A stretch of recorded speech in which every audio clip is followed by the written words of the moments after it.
बिस्मिल्लाहि वस्सलामु अला रसूलिल्लाह।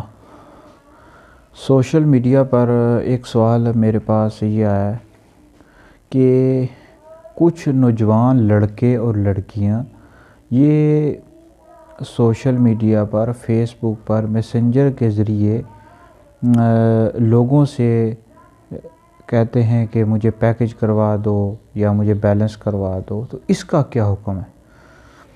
तो ये इस तरह का जो प्रॉब्लम है आजकल बहुत ही ज़्यादा पाया जा रहा है। सोशल मीडिया, व्हाट्सएप और यूट्यूब के जहाँ पर बहुत ज़्यादा फ़वाइद हैं, वहाँ पर कुछ नुकसानात भी हैं और कुछ लोग इसको मिसयूज़ कर रहे हैं। सोशल मीडिया पर कहते हैं कि मुझे पैकेज करवा दें या मेरे पास बैलेंस नहीं है, मुझे बैलेंस करवा दें, इस तरह मैसेजेस करते रहते हैं, हालांकि उनके पास पैसे होते हैं। तो ये इस तरह करना ये नाजायज़ है, गुनाह, ये भीख मांगने में आता है। हदीस मुबारक का मफ़हूम है कि जो बंदा किसी से भीख मांगे बिला वजह, बग़ैर यानी किसी उज़र के, तो ऐसा बंदा जब क़यामत के रोज़ आएगा तो उसके चेहरे पर गोश्त नहीं होगा। देखें, अगर उज़र है यानी जान पर बन जाए तो फिर तो बंदा ज़रूरत के तहत मांग सकता है।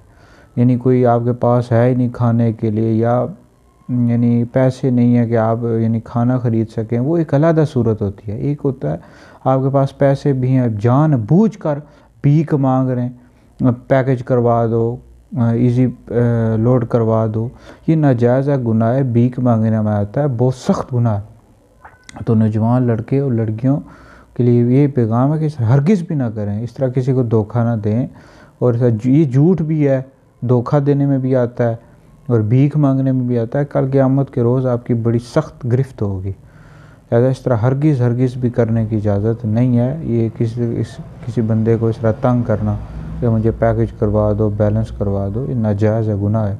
हरगिज़ भी ऐसा ना करें, तौबा करें।